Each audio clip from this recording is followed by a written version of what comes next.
எல்லா தமிழ் மக்களுக்கும் என்னுடைய வணக்கம். இன்னைக்கு கேரளா ஸ்டைலில் வெஜிடபிள் தம் பிரியாணி எப்படி செய்யலாம் தான் பார்க்க போகிறது. உங்களுக்கு பிடிச்ச அவைலபிளாக இருக்கிற எந்த வெஜிடபிள்ஸ் வச்சுட்டும் இதே மாதிரி செஞ்சு எடுத்துக்கலாம். எப்படி செய்யலான்னு பார்த்துட்டு வரலாம். அதுக்காக 4 கப் அளவுக்கு பாஸ்மதி ரைஸ் தான் எடுத்துருக்கு. பிரியாணி அரிசியும் எடுத்துக்கலாம், ஜீரகசாலா ரைஸ் இருக்கு இல்லைங்களா, அதுவும் எடுத்துக்கலாம். நான் இப்போ 4 கப் அளவுக்கு பாஸ்மதி ரைஸ் தான் எடுத்துருக்கு. நல்லா கழுகி அரை மணி நேரம் ஊற வச்சிருக்கு. இங்கே கொஞ்சம் வெஜிடபிள்ஸ் எடுத்து வச்சிருக்கு. இதுவே வேணுன்ட்டு இல்லை, உங்களுக்கு பிடிச்ச அவைலபிளாக இருக்கிற எந்த வெஜிடபிள்ஸ் வேணாலும் சேர்த்துக்கலாம். காலிஃப்ளவரில் பெஸ்டிசைட்ஸ் நிறைய இருக்கிறதுனால அது நீங்கள் சேர்க்கிற மாதிரியா இருந்தால் இதே மாதிரி கழுகி கொஞ்சம் நேரம் மஞ்சள் தண்ணிக்குள்ளே ஊற வச்சதுக்கப்புறம் சுடு தண்ணியில் கொஞ்சம் உப்பு போட்டு 10 to 15 நிமிஷம் அதில் ஊற வச்சதுக்கப்புறம் எடுத்துக்கோங்க. அரிசி வேக வைக்கிறதுக்காக கொஞ்சம் அதிகமாக தண்ணி கொதிக்க விட்டுருக்கு. அதுக்குள்ளே 1 டீஸ்பூன் அளவுக்கு ஷாஹி ஜீரா அப்படின்னு சொல்கிறது, 2 பீஸ் பட்டை, 4 to 5 ஏலக்காய், 4 to 5 கிராம்பு எல்லாமே சேர்த்து கொதிக்க விட்டுக்கோங்க.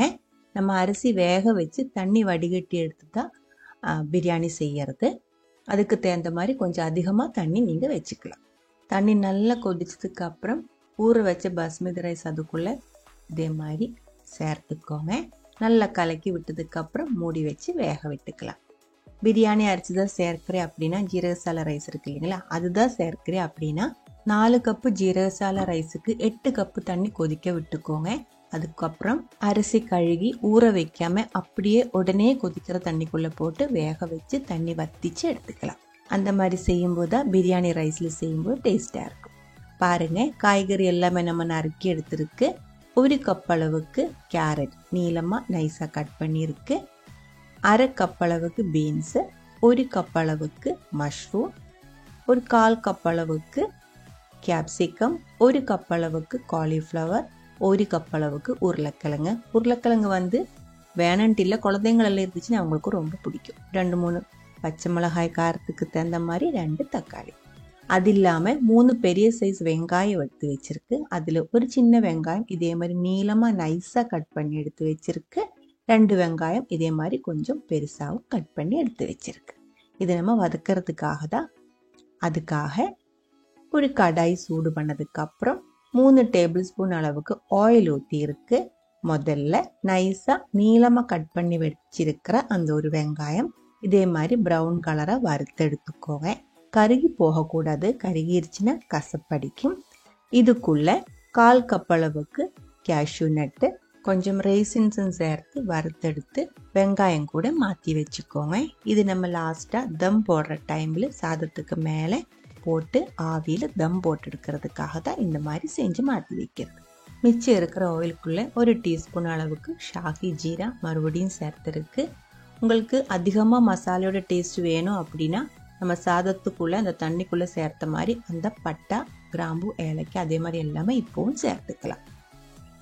ஷாஜீரா நல்லா வெடிச்சதுக்கு அப்புறம் நம்ம அதுக்குள்ளே கட் பண்ணி எடுத்து வச்சிருக்கிற 2 வெங்காயம் சேர்த்து கொஞ்சமாக உப்பு பொடி சேர்த்து ஒரு கோல்டன் கலர் ஆகிற வரைக்கும் இதே மாதிரி வதக்கிக்கோங்க.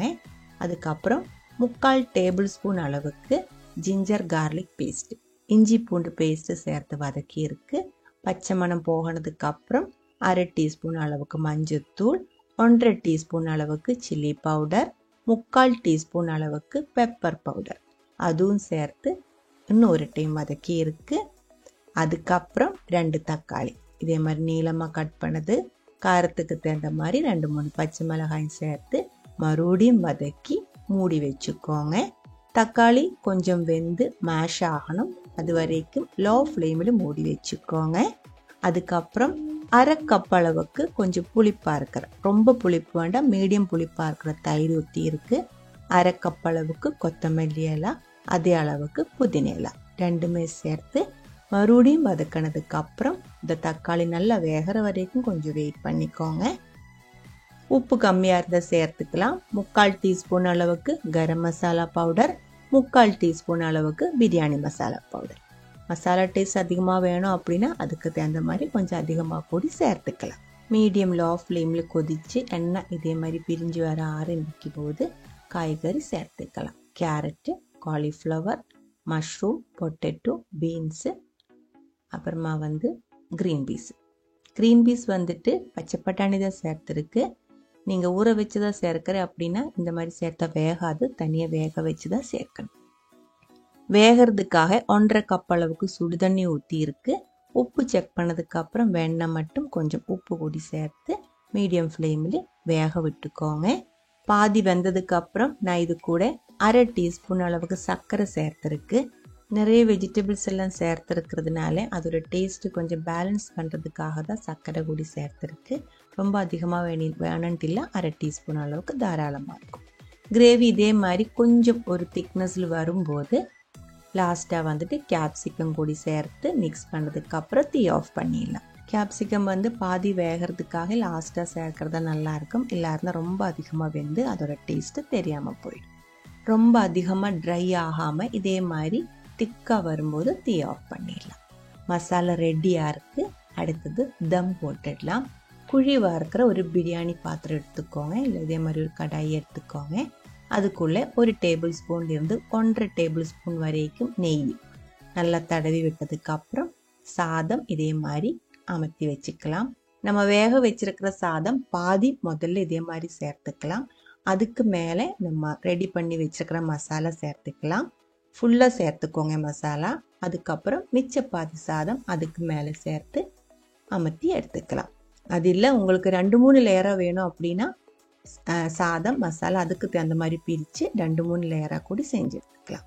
கொஞ்சம் சாதம் போட்டு அதுக்கு மேலே கொஞ்சம் மசாலா போட்டு மறுபடியும் கொஞ்சம் சாதம் போட்டு மறுபடியும் மசாலா போட்டு அந்த மாதிரி செஞ்சு எடுத்துக்கலாம். நான் இப்போ நடுவில் மட்டும் மசாலா வச்சுருக்கு. கீழேயும் மேலேயும் ஒரே லேயரில் சாதம் இதே மாதிரி அமர்த்தி வச்சுருக்கு.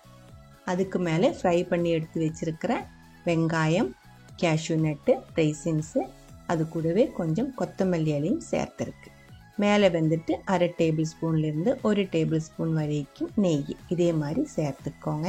அதுக்கப்புறம் தம் போட்டுக்கலாம். பழைய ஒரு தோசை தவா இதே மாதிரி மீடியம் ஃப்ளேமில் சூடு பண்ணிக்கோங்க.